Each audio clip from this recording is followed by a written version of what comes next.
What's going on? It's episode 4. Something in the Water podcast. Okay, Something in the Water podcast, episode 4. I'm Desko Martin. This is Cracka. Yep, and we're on our 4th episode. So Yeah. Shout out to all the sharks out there tuning shout in. out all the sharks. There's like 3 people listening, but 3 big great white sharks out there. But yeah, how have you been? I've been good. Just tired a little bit. How about you? Tired too. It's early morning. How late were you up last night? About 4. No shit. Yeah, what about you? 3. Okay. What are you doing? Honestly, I watched the Jake Paul fight. Okay. Did you watch that? No, who won? Jake Paul. Really? Yeah, because I don't think that fight started till almost 1 a.m. or something, wow, and then crazy. it was like 30 minutes long. And then I was just up another hour. Yeah. I was reading. Have you read the 48 Laws of Power? I have an audiobook version of that, yeah, but I haven't read the whole thing. Okay. Yeah. Yep. I'm on law number 5. Okay. Yeah. How do you feel about it? So far, so good. I know a lot of people, they recommended this book, or a lot of like short form content with like, here's 5 books that'll change your life and stuff. Usually 48 Laws of Power is always in there. And I look up to 50 Cent a lot, and I read one of his books, and he preaches Robert Greene. The 50th Law? Yeah. I read that, and then he's got another one that's called like The Hustler Ambition or something, but it's like a more recent book. But he likes Robert Greene a lot, and Robert Greene's the one that wrote that book. Yeah.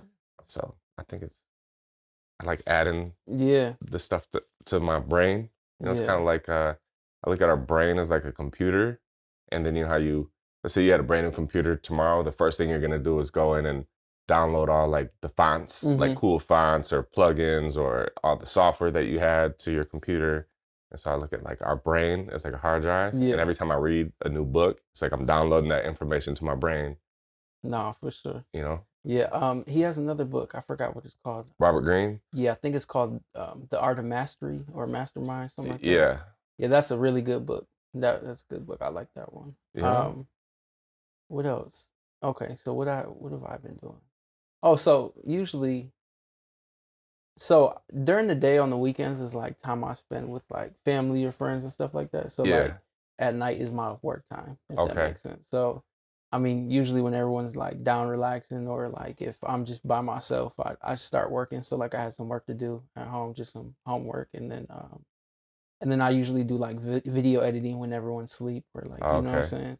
Just because, like, I feel like it maximizes my own time of being able to hang out and then getting work done.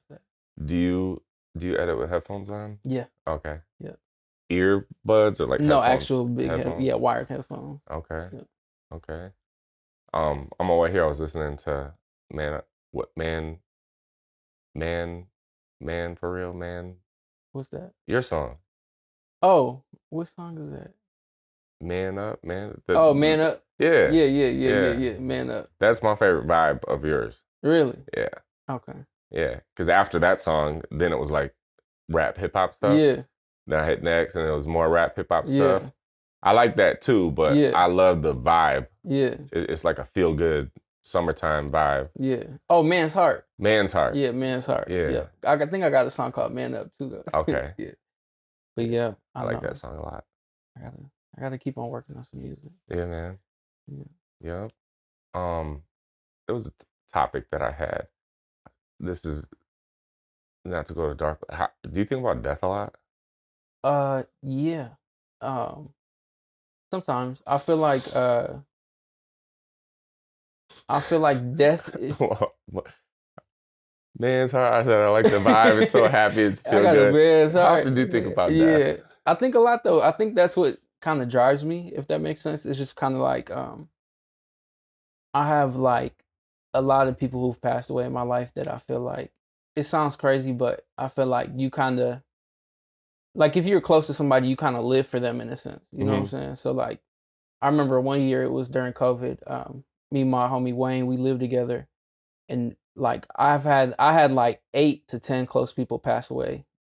That like I knew personally, that were like 6 family members were, you know, the ones that passed away as well. And then in his family, I believed it was like 4 or 5 people. Dang. And so it was like we would wake up, either get a call about somebody passing away or get a call about somebody at the hospital. and then go to a funeral like the next week. Or we would get up in the middle of the night of like someone at the hospital, or like one time he had a family member's house burned down. So we had to go to that. And it was just a lot of like traumatizing stuff where I feel like we developed in a way where we learned to like talk about our own feelings, but we learned to understand them, where I realized like death is coming no matter what. And like it's up to you to make time for yourself to be able to chase dreams, but it's up to you on if you're successful or not. And I kind of turned it into that like fuel, because it's like, you know, I'm sure it's a lot of people that sacrifice some things for you, whether it's a family member or it's like a friend or something, where you are where you're at now and people are proud of you, but it's like, you know, you can go way further. And because those people did those things for you, it's almost like if you don't do something for yourself that makes you successful, you're kind of like doing them a disservice as well, if that makes sense. Yeah. Like I think of like my grandma, my, you know, my mom, stuff like that. So yeah. Conor McGregor said something about like your lack of commitment is disrespectful to the people that believe in you. Exactly. So that's kind of like a way of like your lack of ambition or what you're doing. You're alive. And yeah, like your lack of what you're doing with your time on earth and being alive is like you're taking it for granted. Yeah. Because all the people that did pass away. And I think, you know, my best friend who passed away. So when he passed away, I want to say I was 27 or maybe 26 or 27. And that was, it just makes you start thinking about like, dang, he had a whole list of all this other stuff he wanted to do in his life, and like he doesn't have that opportunity. And so then I think about myself, and it's like, what if I passed away today and I have this huge to-do list of all these things that I want to do? And I think it's like a driving factor to like want to accomplish as much as I possibly can while I'm here. And I remember even with like music videos, I think it was because it was my second shoulder surgery. And when I was back in the studio, and so like I was laying in bed and in a sling for like 2 months. And when I came back to the studio, I was watching music videos that I had did. And then something that I do a lot is I'm my biggest critic. I think with all of us, we're our own biggest critic. And so I was watching all of my music videos, and usually, I mean, I'm always kind of critiquing myself always, but there'll be certain time frames where I kind of go from like this, and there might be a big jump. And usually a lot of those big jumps are when I'm like super, I might spend a week, or it might be a few weeks, or it might be a month really focusing on one specific area. And the specific area that I was focused on was like my music videos. And so I was just watching my music videos over and over and over again, and then going back and forth. So I watched like a Rick Ross industry video, then go to one of mine. And I would think about like, what do I hate about mine? And this was like the best work that I've ever done in my life. And I was going back and forth, and I was so hypercritical on my videos that right when I came back, it shot up. And what I was doing to tie into like the death and thinking about that was, I thought with certain artists that I had worked with, like, okay, I just realized that I improved, and my next videos are going to be so good that I'm going to be embarrassed about this batch of videos. But what if I passed away today, and these people that I've done these videos for, what they would say is like, oh, Cracka, like he was this, that, and the other. And look, I have these 5 videos that I did with him. He was great. Yeah. And I thought, no, I'm so much better now that if I did 5 new videos for you, they'd be so much better that we'd almost want to like make those unlisted or private. Yeah. And so then, I just got thinking about like, bro, I have this gift with a camera, with videos, and I want to share it with as many people as I possibly can while I'm here. So that way, if I were to pass away, I don't want there to only be 500 music videos floating around. I want there to be like 5,000 or 50,000 or like, I know that that's not even probably possible. I understand what you're saying. But just have so much work, or even like you with music. If God forbid something happened to you tomorrow, you have this body of music so people can still hear your voice. And then your music is also your thoughts. Yeah. So we can hear you. If I was you, I would wish that I had like 10,000 songs floating around, or the same thing with videos, or even like podcast episodes. This is us talking and thinking, and yeah, just wishing that there was like so much quantity, like a volume. Yeah. No. Break real quick. I just want to make sure I'm recording. Yep, I'm recording. All right, hold on. 1, 2, 3. Yeah, but no, that's how I feel about that's how I do feel about music, but that's how I also feel about like being a good person as well. Like I feel like I think about that a lot. Like if I passed away, or if I, God forbid, if something ever happened to me, what are people gonna say about me? Because I feel like I've been around, it's sad to say, but I've been around people who have passed away, and then people are like, man, that guy was so mean, or that guy was trash, or you know what I'm saying? And it's like, damn, he's dead, you know what I'm saying? But people don't care, especially if how you were treating them was bad when you were alive. It's like people don't have no remorse these days for, death. And so I always just think about, like, I feel like that's why I always answer people's calls. That's why I always try to help out, because it's like, it's not necessarily what I care about people saying about me, but I know, like, there's a lot of people who are connected to me, or people that are going to come after me. And if they can stand behind, like, if they're building their own name, or if they're linked to me in a way where they know, like, I approve the person, or because I'm such a good person, like, maybe, I might give the next person after me, like, some leeway to, like, oh yeah, like, that's a connection. Like, he was a great guy. You know what I'm saying? So I think of stuff like that. Yeah, well, my uncle Mark Bozo. Yeah. A lot of people, like, locally knew him and knew of him, and there was a lot of people at his funeral. And then when I was at his funeral, I was just thinking to myself, I want more people at my funeral. Yeah.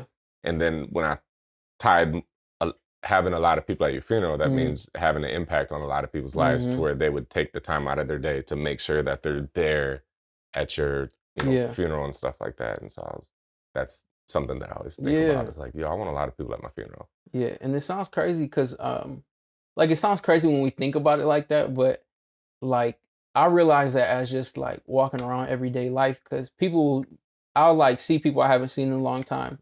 And sometimes the last time I seen them is maybe the last time I did something with them or whatever. And so, like, for instance, I seen somebody, like, a couple months ago, and they were like, you remember, like, they just mentioned, like, this act of kindness I did in a way for them. And I didn't remember, you know what I'm saying? And I was just like, nah. And they were like, yeah, like, right when I got out of jail, blah, blah, blah. And I was just like, I did that, you know what I'm saying? And it kind of made me happy, but it made me kind of sad because I forgot about it. But it's just like, I know wherever people are thinking about me at, I know at least it's good. You know what I'm saying? No matter what it is. So even when people talk about me, I've realized, like, I've had people talk about, like, somebody will be like, oh yeah, that's my brother. And then somebody will be like, man, that's like my cousin. And then they'll be like, oh yeah. And then they'll come back to me like, oh, you heard the so-and-so, or you ever seen so-and-so before? So it just feels good because people, like, think of me in that loving way, if that makes sense. I'd rather be loved, like, by the time I pass away. Yeah. There's a lot of people that aren't very good people, or do nice things. And the next topic was, how do you feel about, so my wife right now, she's got a issue as of yesterday with appearing kind of like being so good or in a certain way that it makes other people feel insecure about themselves. Like, explain examples.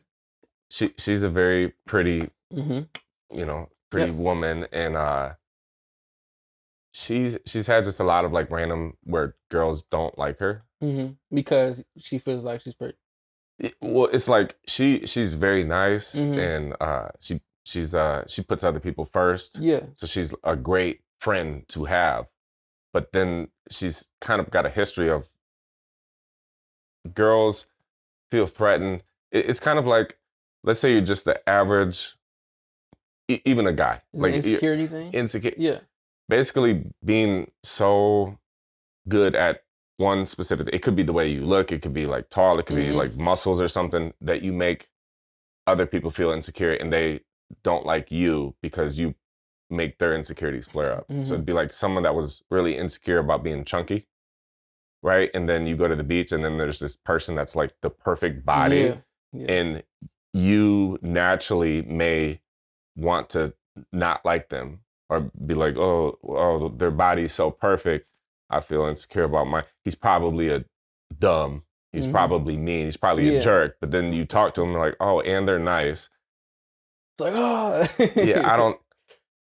She's going with that. Like she had a colleague, whatever, say something about drinking. Like you're perfect, and you have this perfect life, and you're like Barbie, and blah blah. And that, like those are some mean things to say. And then why would someone say that? And it's like, okay, because you're making their own insecurities flare up. And then we had this talk last night, and it like pivoted because I was saying, if you think about it like this, every time you post a picture, it's the perfect lighting, the perfect filter, boom. It's like a flawless picture. And then you're only sharing the best highlights. Here's my toes in the beach. Here's me in the bath, or like the perfect everything is the only things that you're sharing. So it makes people feel like I don't have a perfect life like that. I'm drawn to not like you. And then she made a good point. She was like, so am I supposed to not post that type of stuff? Or am I supposed to, like, I can't help it that I'm pretty, or should I like dumb down my life to make it so I can fit in with more people? And that was a good point. But it reminded me of like the music days of, it seemed like an artist would only drop like a project a year. And at the time I was doing like 3 to 4 projects a year. And I remember there was this rapper from Ann Arbor named PL, and he had these, I don't remember like word for word the lyrics, but he said something about like, the industry wants you to only put out so much music or something, and they're telling me I should shelf it. And then it tied into kind of like, dang, I wish I could remember the song. But it was something along the lines of like, I'm supposed to dumb down my stuff just so I can fit in with the norm. Like, I don't want to do that. Basically. And so, I don't know, that was something that was on my mind about. No, that's crazy though that you said that, because I kind of had a similar conversation with my girlfriend last night. We were just talking about just like people, friends, and maybe even people in our past and stuff like that. And she kind of told me like, man, like a lot of other females don't like me just because they don't like me. Like, and she was just making it like, in a sense of just saying like, sometimes there's people in this world that just don't like you because you're you. Yeah, exactly. It's like you didn't do a specific thing to anyone. Exactly. It's just for being you. Yeah, because I always try to problem solve. So she'll say something about somebody, and I'll be like, well, why don't they like you? And she's like, I literally do not know. And she was like, we were friends, or, and I just think, realize, like, you do realize like it is an insecurity thing at the end of the day, because let's say even if she wasn't posting that, it's just like, someone who keeps herself together, or someone who is just naturally, beautiful, anything like that. Like, I'm sure if somebody who is, no disrespect, but somebody who's not, or doesn't take care of themselves, or maybe is just tired, or, too busy and haven't really focused on themselves, I'm sure they're going to look at that person and be like, damn, I wish I was them. And then sometimes that becomes negative or positive. And most of the time it's negative, unfortunately. So yes, it's almost like when people are like, let's say you're a health nut, and then they're like, oh, you're not going to drink, or come on, a cheeseburger's not going to kill you. It's like they're trying to bring you down to their level so they can feel better about themselves, when like you can just accept that you're there. And I don't know that. I don't think anybody should slow down though because of that, or even just try to fit in, because it's like eventually you'll find a group or a community of people that is your people, if that makes sense.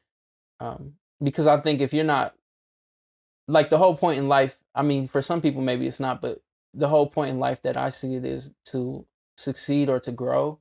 And it's like, why would you try to relate to somebody who, first of all, in a way is being negative, and then second of all, is not really growing in a sense, if their mindset is just like talk about you or be mad at you because you are who you are. It's kind of crazy. Yeah, we're just talking about kind of like what you said, your girl said. Why don't people like me. And then, I mean, it's even like family members and stuff where we talk about it. It's like, dang, my brother, my sister, my mom, my dad, or cousins, or aunts, or uncles, or, you know, close friends or whatever. It's like, you know what? They've actually never shared anything I've ever done, I've liked, or like, that's unbelievable if you really think about, like, I don't know, but it's good for your character developing because it's sort of fuel to the fire. Versus imagine if everything that you did and pursued, everyone just loved and supported everything you did. You know, it would kind of make you a pussy. But then the fact that like you start a new clothing line and then where's the line of in your head, you're like, oh, my relatives, my aunt, my cousins are gonna get this, my boys, my blah, blah, and then you drop it, and then when they don't buy it or support it or share it or something, I don't know, it does something to you inside, and it's good for you. Yeah, I think even for me with music, I remember for a while, like when I first started posting music videos, just that like of my own music, I used to get a lot of likes. You know, it might have not been a lot of views at the time, but you know, people would like my stuff and I'll be so excited because I used to always see a bunch of likes on YouTube and no dislike. And then I remember one time, like I had one dislike and I was sick. I even had a comment. I had a bad comment. I was just like, man, why would they say that about me? You know what I'm saying? But then you kind of develop this like skin and this just momentum that's like, you know, who cares what anybody says? You know, this is true to me, or, you know, I just got to go harder. You know what I'm saying? Or anything, like you can use that as fuel. And I think sometimes you're right. Like it is good for your character. How do you deal with hate? I don't even see it. Or what advice would you give to someone that deals with haters? I just think like, I think in this life, I think I realize, especially, you know, it might be local. I think everything is kind of local. Hate is maximized at a local level, but I feel like no matter what you do, if you're doing something good or you're doing something big, like there's always going to be somebody that's like, oh, but he's not doing this, or I bet you he can't do this, or I bet you, like, especially on your rise, I feel like people are going to hate regardless, especially if you're trying to do something with your life. And I feel like you just can't look. You just can't, like, you can pay attention to it, but just don't let it get to you. Because, I mean, I don't answer some people's calls. I don't respond to people sometimes. I just let it be right where it's at. Because it's like if you take the time to worry about something else, it's like you're taking your eye off the goal. So that's how I feel about, like, I just don't take my eye off the goal. Everything else, it doesn't matter. You know? I had said in like a past blog, like how to deal with haters. I said, picture you're on a train that's going from like New York to LA. And the goal is just to get to the destination. And so let's say you're chugging along, and then there's a hater. By even acknowledging them, going back and forth with them, you're stopping. Like it's like you're pulling off the highway and then you're addressing the situation, and then time is going by. So now instead of getting to the destination in like 3 days or 2 days, it's an extra hour here, 2 hours there. But then if you keep stopping and stopping and stopping, like every time it's a pit stop, pit stop, pit stop, pit stop. And yeah, I remember saying somewhere, sometime about like, let's say tomorrow my to-do list is this, this, and this. Whether you talk a bunch of shit about me or not, that's what I'm doing tomorrow regardless. So whether I have 10,000 haters, 1 hater, 5 haters, like what is on my to-do list, my schedule is unbothered, unchanging based on hate. Yeah, and most of the time I think your haters sometimes will be close to you. And I feel like most of the time you can turn haters into like believers, if that makes sense too. Because I realized like even just doing the aerospace stuff or even just working on myself, just community based. I feel like locally I've been more community based, and I feel like I used to hear this stigma of me of like, oh, like, you know, Martin, like I've heard this before, which I've never really agreed on it, but I've heard like, oh, Martin, like he's too ghetto, or like, you know, or he acts in a way where I didn't expect him to act, where like, you know, I don't really want to be around that type of stuff, or him, or stuff like that. And I realized like, you know, this is coming from people who, you know, are also on the rise, and who also, you know, are maybe in like I would say like in a in a business standpoint, like they want to do business with other companies and stuff like that. And I kind of just realized like, man, like we're in the same level. I've knew, certain people I've known since I was young. Like, you've never said this to me ever. And we've been in situations together where I feel like you probably should never say that about me. You know what I'm saying? And then it's kind of like, it's kind of like I just try not to let it get to me. Just move on, move forward. Those same people come back around where, they, oh, I'm proud of you. I'm this, that. You know what I'm saying? And it's kind of like, I'm going to keep you at a distance because of what you said to me, but I knew this whole time I was right about myself. So that's why it didn't affect me. If that makes sense. Yeah. It's kind of crazy. It's crazy when you think about it because people just have this whole idea of you. And it's like, that's not even me, but you're going to spread the word as if it was, Yeah, I think that goes into like how it's talking about people not bringing out their own insecurities and stuff like that. That we're so creatures of habit that in comfort that it's easy for our brain to store like Martin as like let's say it was a ghetto rapper. Yeah. Ghetto rapper. And then the second that you're not ghetto rapper, it's like, what are you doing this our space? You're the ghetto rapper, right? Yeah. Like my brain is having problems changing right now. What do you mean? Like, no. I'm still this. Remember, we went to fifth grade together. Yeah. You're that Martin. You're not Desko Martin. Yeah. So I don't know. I think like you said, that comes with it. Yeah. And I think it's just like, and even just like being called ghetto and all that stuff, it's like I don't shy away from where I'm from. I don't shy away from any of that. But I think like as a man, I just don't ever want to be called ghetto and stuff like that because I feel like, you develop and I feel like whatever, even, my songs or whatever I talk about, it's just like my own life that's true to me. You know what I'm saying? And I feel like you really shouldn't be judged based on like the experiences that you go through. And I feel like in a sense you can call it whatever you want, but it's like these are my true experience to myself. And it's like when I come outside of that, where I'm not speaking on that, like I'm a very respectful person. You know what I'm saying? I think you're well seasoned. You can fit in multiple. Yeah, appreciate it. Because you're intelligent, intellectual. Yeah. But then you can also go to the hood and like.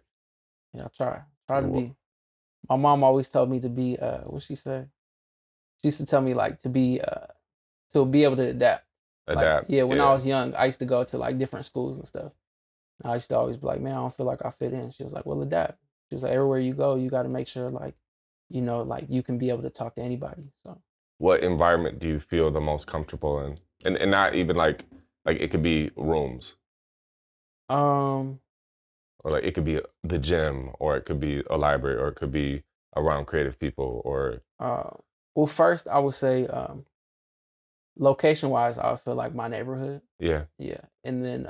Like where you grew up. Yeah. Okay. So like to me, like a lot of people, like it's the same thing. Like a lot of people think like my area is kind of bad, or it's a lot of like crackhead stuff like that. But it's kind of like when you grow up around stuff, like you kind of know people, you learn people, you actually like meet the real them. You know what I'm saying? And it's kind of like you're just comfortable. A lot of people know me in my neighborhood. A lot of people respect me. A lot of people show love for me. You know what I'm saying? Like I even got neighbors. I got neighbors I've known. That know my grandpa. You know what I'm saying? That live behind me. If somebody pulls up in my house, they'll call me and stuff like that. Yeah. So it's kind of like I feel most comfortable in community, and I think I also feel most comfortable in creative spaces, but in creative spaces where people can like teach each other, where I can learn, where I can teach somebody else. Because I feel like if we all got different like perspectives, I feel like it'll give us all it'll round us all out. If that makes sense. What environments are you the least comfortable in? I would say creative wise, I would say like you'll probably never see me shooting a wedding. Yeah. Yeah. Have you done one? Yeah, I've done one. Yep. I've done two, but I've only had to edit one video from one. That was like one I did personally, but did I reach out to you to shoot mine? Yeah. Yeah. That's a hell of a compliment, though. Yeah, I appreciate it. I appreciate it. In the most humble way, for my taste and like the fact that I do that. Yeah. and like I could reach out to any, like I specifically, Yeah. I was like, who do I know that I would my once in a lifetime Mm-hmm. memory moment capture that day? Who would it be? Yeah. Yeah. Yeah, and that's what I said, and I'm sorry, man, about that It's too. all good. But no, it was around the time my homie Don died. He had passed away. He got killed, and he got killed by his best friend. But like I feel like I take death, to not to go back to death topic, but I feel like sometimes I take death a little too hard, if that makes sense. Like when he passed away, I kind of felt like I didn't feel like it was my fault, but I felt like I could have done more, and a lot of other people could have done more to kind of like persuade him not to be around the people he was around, because I know how intelligent he was, and I know the dreams he had, and I knew like sometimes where we're at, it's just where we start at. You know what I'm saying? And it's not where we're going, or it's not where we plan to be. And I feel like we still always talk about like our goals in life the same way me and you do. Yeah. And he was just younger. I believe he was 18 or 19. Dang. Yep. But like I used to go to his house, and like we used to talk about dreams, goals, and stuff like that. And then I used to go to his house and try to help him with his homework, like on his computer, like trying to graduate high school and stuff. So it's just kind of frustrating. So I was dealing with that for a little while too. And then when you hit me up, it was just I had this anxiety thing. I still have it now. I've been trying to work on it, but I have this anxiety thing where it's like I can't be around too many people because I'm always just like waiting for something to happen, or like I'm not comfortable enough to be around people I don't know. But if I'm around people I know and love, like it's all good. Okay. Yeah. For me, I think environments that I hate Yeah. would be like club, bar. Yeah. Yeah. And then environments where I thrive, I've noticed is like studio or like camera in my hand. Yeah. Or something to do with cameras. Whether cameras are filming, camera in my hand, talking about cameras, or in a studio space. Yeah. And I used to always try to think of like that as a negative, like, oh, I need to be more blah, blah, blah. Like that's a bad thing. But then what I think about is like, if it was sports and let's say I was really good at getting rebounds, it's just like turn up the volume on that and just be like the best guy at getting rebounds. And so focus more on spend as much time in the studio, cameras on, talking to a camera, holding the camera as I possibly can. And so now I've aimed to like with building my schedule, fill it up with as much of that as I possibly can. So it's like, all right, yeah, studio is one of my superpowers, cameras, content is one of my superpowers. All right, here's my schedule.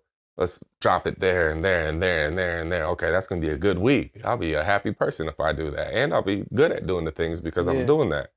Now imagine if I scheduled a week and it was, we're gonna go to the bar, we're gonna go to the club, we're gonna go to the club. We'd be like, oh my God, how much can I pay to not live this week? Yeah.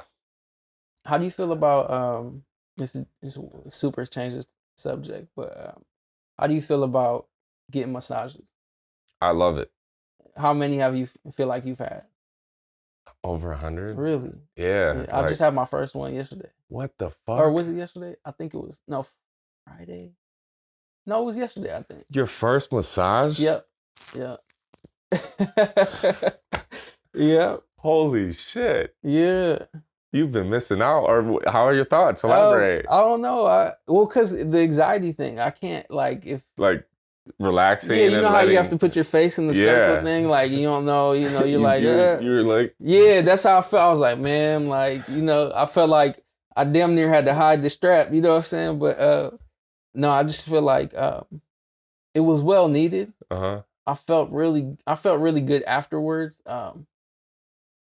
But then I kind of thought like, I don't know. I always think things deeper than what it is. Like it felt really good. I needed it. My back was hurting and stuff like that. But I was like, man, like I'm glad I'm not accustomed to this in a sense, because sometimes I think like I'm like, man, people get massages like every week, or like I have a friend, he gets a massage like every couple of days, and I just don't ever want to feel comfortable, if that makes sense. Sometimes I think like this is just this is me. It might be weird to some people, but so like me, I grew up So I'm just to tell you a story. I grew up. We didn't have cable in the house. Uh-huh. We didn't have internet in the house like that. Like I had to like I had to set up. I had a laptop. I had to like get as close as I could to like the windows where my neighbor had some Wi-Fi where I can potentially like pull up a couple YouTube videos, and then if you pull them up and play them all the way through, they would save. So then you could just keep that window and you could take it anywhere in the house and still play the music. So I Oh. wanted to listen to music and stuff, but I feel like I would invite people over my house when I was in school, and people would like just be eager to like come over my house because they thought I was cool, or they thought like I had all this stuff, and they would get there and they would be like, "Yo, like let's watch something." We can't watch nothing. And they would turn on TV and it'd be like, the you know what I'm saying, or oh, you don't have Wi-Fi, or oh, you don't have internet, and so most of the time they would leave by the end of the night. They wouldn't want to stay at Stay the night. night, yeah. Yeah, but it felt good because it's like I'm getting all this stuff done. Well, I felt like at the time, like I'm still being able to develop or grow, and I don't have nothing. You know what I'm saying? And so I feel like just reverting back to the massage is like, some people are getting massages like a lot, which is cool because some people can work like that. But I feel like with me, I have to be able to like pause on any like anything comfortable or anything that can make me like relax and stuff like that until my work is all the way through, if that makes sense. So I feel like to me, I feel like a massage, I treat it as like a celebration, if that makes sense. Yeah, Like you I don't wanna want to deserve always, it. yeah, exactly. I want to be able to deserve it. Exactly. Yeah. So it's like I was like, man, this feels so good. And I felt like at the time I needed it. It was like a deserving type of thing. But I was like, man, I'm glad I don't have this all the time because, potentially I feel like I could get used to it. And then I could always want the congratulations of a massage. You know what I'm saying? I had a similar thing. My birthday was like about 2 weeks ago Yeah. ish, a week and a half, something like that. And it was the worst birthday of my life. Really? Yeah. How come? What happened? Just the deserving thing. It was kind of right now the season that I'm in. I like what I've been using lately is the term season to describe a time frame, because a season in weather is like 3 months out the year, right? But then a season in basketball, I think, is like 82 games. A season in baseball is however many games. And so it's whatever you want to make it. So I've been referring to like time frames as like, this season that I'm in, and the season could be a week that I'm referring to, or it could be a year that I'm referring to. It's whatever I'm talking about. But what were we talking about? Deserving, yeah. The season that I'm in right now is like, okay, new studio space. There's a million things that need to get done. These websites are still, but like I have so much stuff that I need to do that it was like all of a sudden now it's your birthday. And you're like, I was like, I don't feel proud. I don't, yeah. And so I remember I posted something about like not proud at all where I am. I have a lot of work to do this year, period. But today's my birthday. Like that was my birthday post. Like today I'm 35, far from proud. I have a lot of work to do. And yeah, it was I laid in bed for a few hours. Like it was the worst birthday I've ever had. And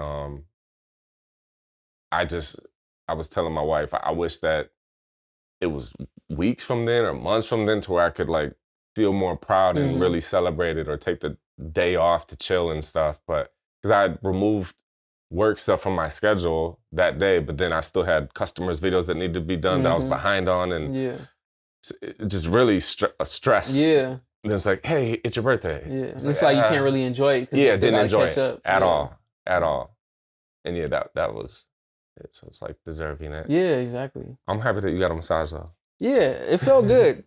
The lady stood on my back. Yeah. Yeah, did the whole thing. The next day I felt a little bruised though, I'm not gonna lie. Okay. Yeah. I didn't know, like, I was told like, oh, if it hurts, you should say like, medium, or maybe like, oh, that hurts, or just let them know. But I felt like my back sometimes is so messed up that I needed them to really like, beat it down real quick. But yeah, it felt good. Next day, I mean, it felt good that night. The next day I was a little bruised, but today I feel good. That's good. Yeah, or even like I did a lot of like housework the next day, and like I'm good to go, So I feel like regenerated in a sense. Yeah. I don't think I'll go often, but I think I'll go when I need it for sure. Mm-hmm. Last little topic of this. That's the recording. Yeah. I'm happy about this podcast, and I know that a lot of these episodes we're kind of talking about a lot of different things, but this is good for me. Like, yeah, me too. Even to reach out to you last night, like filming tomorrow, question mark. Yeah. It was like kind of like a gym workout partner where we working out in the morning and then the person's like, yeah, then it's like, okay. And like you were up till 4 a.m. Yeah. Maybe if you weren't doing the podcast with me and you had a solo podcast, you stay up till 4 a.m. You wouldn't be filming a podcast at 9. Nah. You know? Filming at like 6. Yeah, 6 p.m. or 6 p.m. maybe not even doing it because you're like, oh, I'm up, I don't have time. Monday. Yeah, I'll do it another time. And that's how I am too. So I like that like commitment. And I think that I was thinking about this on the way here is like, it don't matter what it is that you're committed to, but I think being committed to anything, something, helps you outside of that specific commitment, like your entire life. Yeah. So even if it's, hey, I'm committed to my diet right now or my health, all of a sudden now your work life, your relationships, everything else is improving because of this commitment to this one thing. Yeah. And so I think if anyone out there is interested in starting a podcast, I'd highly recommend it because it's a great way to improve like your social skills, improve kind of like taking your thoughts into words and then saying them and having a conversation with someone. And then it's good for your confidence because you're able to see yourself on camera, you're able to hear yourself. And it's an all around thing that allows you to grow in multiple areas at once. And it's giving yourself content and it's allowing other people to connect with you from anywhere in the world because you're sharing this with the world. And so it's not like you're just being a resource where if you're looking to tie a tie, here's how to do it. And then they don't care about you. It's just like the watch resource. This video on how to tie a tie, With this, it's you, you know, like the people that are listening to this or watching this, they're invested in us and we greatly appreciate it.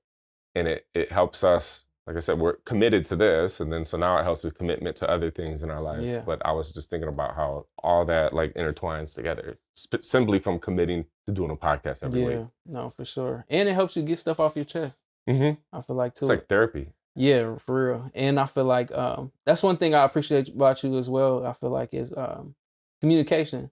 I think I realized like sometimes you have these group of friends or sometimes you work with people that think they're so busy that they can't communicate properly. Just like either stuff you guys got going on or like I'll text somebody about something like at 9 a.m. I'll text them the night before or 2 days before and I won't get a text till like 30 minutes before 9 a.m. You know what I'm saying? And I just realized like with you, it's just kind of like you realize with people that you're doing stuff with, if they also think it's important or they also enjoy it, like they're gonna respond right back to you. And I like working with you because it is like you reached out to me like, oh, we shooting tomorrow, and it's like I already know we're shooting tomorrow, but just the fact that you reached out, that felt good. You know what I'm saying? Because it's like, yeah, hell yeah, we are. You know what I'm saying? So yeah. And then there we go. That's episode 4. Episode 4. Something in the Water podcast. Something in the Water. Quick question: if you're still tuned in after this long, greatly appreciated. Drop a comment if you're watching on YouTube and just say real one. Because if you're still watching this far, you're a real one. And we have a question. What product? So we still don't have a logo yet. So this also shows people out there, if you have an idea in your head to do something, just start. Because you can always change the name later. You can get the logo made or, you know, have a crappy logo for episode 1 or we're on episode 4. We don't have a logo. No. Right now, we're filming episode 4, and we haven't released any of them yet. So it's like just start. And but yeah, the question is, I would like to come out with some sort of product, right? Yeah. My first idea was a hat. Mine's got this really cool like Tropicana hat. Yeah. Yeah. It's like a trucker orange hat. I like that a lot. Yeah. And so I was picturing like a hat like that with something in the water. Yeah. So that's one idea. And then the other one today was, you know, like the water. Yeah, something in the water. We all drink water every single day. And then so to have a logo on like a shaker cup or something like that. It just makes sense. But yeah, let us know what product you guys think we should do in the future. We'll think about anything, even bath bombs, something in water. No, something. But yeah, subscribe if you're tuned in on YouTube. Leave us a review, please and thank you on like Spotify, Apple Podcasts. Yeah. Screenshot that you're listening or watching. Tag us on Instagram. I'm Cracka_Lack. I'm Desko Martin. And yeah, that's it. We'll see you guys next time. Yeah.